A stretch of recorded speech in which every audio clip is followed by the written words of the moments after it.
माल बाहर से मंगवाते हैं, यहाँ सिर्फ असेंबलिंग करते हैं, अखबार में इश्तिहार देते हैं और इश्तिहार के ऊपर ये नहीं लिखा होता मेड इन पाकिस्तान।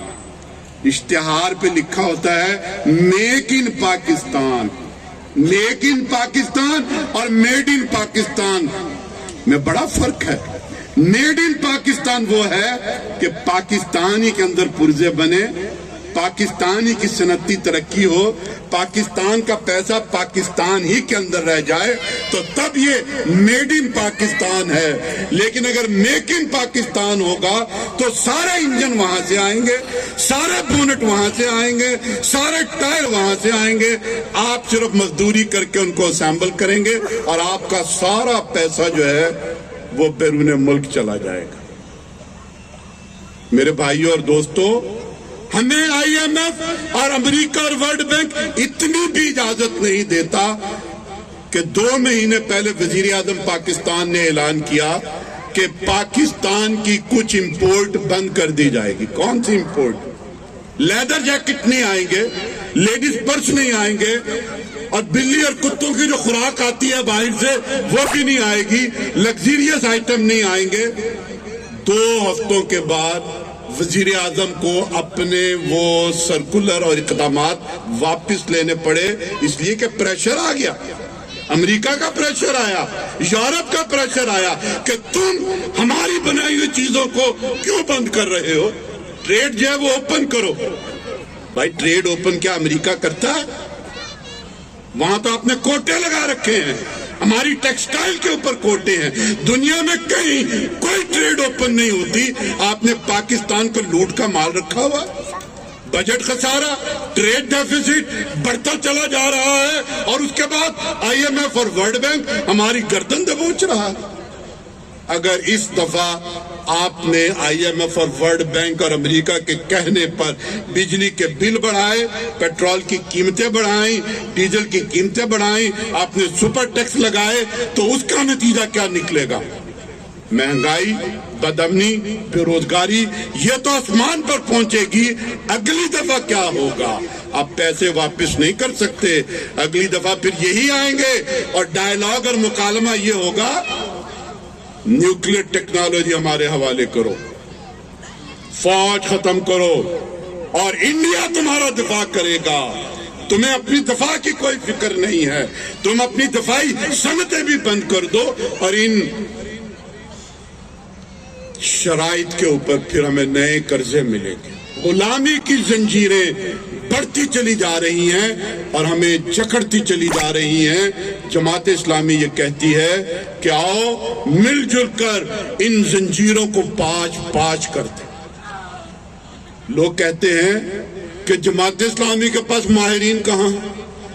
ये देखें जी, PTI के साथ कितने कितने माहिरीन थे और उन्होंने हर 2 हफ्तों के बाद या 2 महीनों के बाद अपना फाइनेंस मिनिस्टर बदलते रहे। वो हर माशी माहिर को जो है वो टेस्ट करना चाहते थे और हर माशी माहिर जो है वो नाकाम होता चला गया। फिर मुस्लिम लीग वालों ने कहा हुकूमत हमारे हवाले कर दे। हमारे पास लंदन के अंदर एक बहुत बड़ा मुआशी माहिर है जिसके ऊपर नैब के बड़े मुकदमात हैं, वो भी खत्म कर दीजिए और हम डॉलर को काबू कर देंगे। डॉलर जो है वो 200 रुपयों से नीचे आ जाएगा। वो जनाब डार साहब आए या डॉलर साहब आए, उन्होंने जो किया वो आपके सामने। ये बयानिया, ये मुतालबा बकवास है। कोई मुआशी माहिर नहीं है। मुआशी माहिरीन ये मेरी खवातीन बहनें बैठी हुई है, ये माहिर हैं। जिस तरह से ये घर को चलाती हैं उसी तरह से आप मुल्क को चलाएं, मुल्क तरक्की कर जाए। मैंने MBA किया तो हमें टीचर ने बताया इकोनॉमिक्स, कि जनाब इकोनॉमिक्स जो है लातीनी लफ्ज है और इसका मतलब ये है होम इकोनॉमिक्स, खाना शुमारी, कि आप घर कैसे चलाते हैं। आपकी इतनी तनख्वाह है, ये हमारी बहनें उसी तनख्वाह में गुजारा करती हैं, कमेटियां डालती हैं ताकि बच्चों की तालीम के मौके पर हमारे पास ये कमेटी खुल सके। ये उधार ले लेकर पर्दे, सोफे, नई गाड़ियां, बैंकों से कर्जे ले लेकर जो है ये काम नहीं करती, जैसे तैसे भी है उसमें गुजारा करती हैं, जिसके नतीजे में घर चलते हैं। पाकिस्तान में अगर आपने गुजारा करना है तो आप इंपोर्ट्स के ऊपर पाबंदी लगाएं, आप बजट खसारा खत्म करें, ये शाही अखराजात बंद करें, ये जर्नैलों और जजों को जो आपने 20-20 लाख की तनख्वाहें दे रखी हैं, इसको खत्म कीजिए।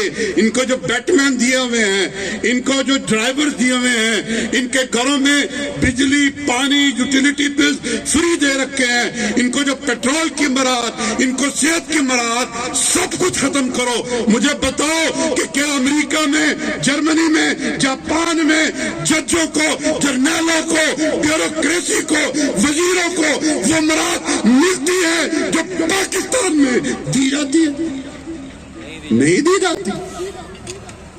भाई जर्मनी अफोर्ड नहीं करता। मैं स्विट्जरलैंड गया और वहां के वजीर दाखिला से मिलने गया। खुदा की कसम मैं शर्म से उसके दफ्तर में जाके गिर गया कि मैं कहां आ गया हूं।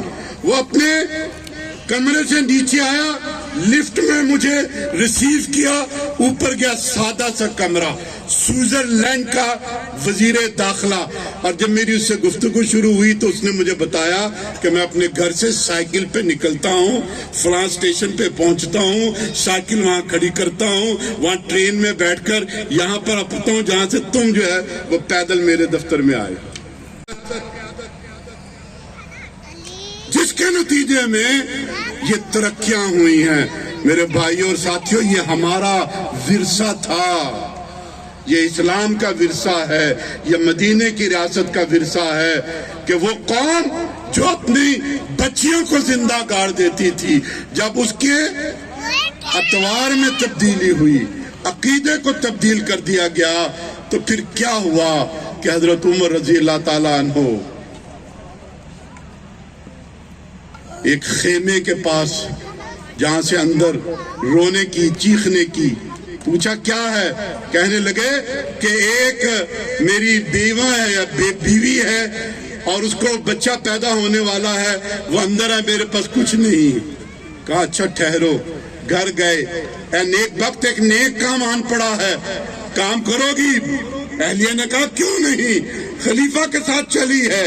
और उस खेमे में पहुंचती है, अंदर पहुंचकर उस खातून का ख्याल करती है और अंदर से आवाज देती है कि अमीरुल मोमिनीन अपने दोस्त को खुशखबरी दें कि बेटे की वलादत हुई है। तब उस बद्दू को पता लगता है कि उसके पास बैठा होने वाला आदमी अमीरुल मोमिनीन है। ये है हमारा तर्ज अमल। यही क़यादत आएगी तो आपके दुख दर्द दूर होंगे, आपका कौमी खजाना भरेगा। वरना अगर हमारे इस बहरी जहाज में ये जो सुराख हो चुके हुए हैं, आप जितना मर्जी कर्ज ले लें, जितना मर्जी सूद उठा लें, ये बहरी जहाज डूबने के करीब है, ये सफर के काबिल नहीं है। अपने बहरी जहाज को तब्दील करें, अपने बहरी जहाज को लेकर चलने वाले कप्तान को तब्दील करें। यकीनन मुल्क खुशहाल होगा, अमन आएगा और इस सियासत से जो चंगेजियत है वो रुखसत होगी। जुदा हो दीन सियासत से तो रह जाती है चंगेजी। दीन के इस दरवाजे को हमने खोलना है जो इक़्तिदार के सरचश्मे के ऊपर मौजूद है। ईवान सियासत के अंदर दीन का दरवाजा खुलेगा तो इंशाअल्लाह पाकिस्तान तकमील के उस दर्जे पर पहुंचेगा कि जो पाकिस्तान बनाते वक्त हम अपने रब से वादा किया था कि पाकिस्तान का मतलब क्या, ला इलाहा इल्लल्लाह।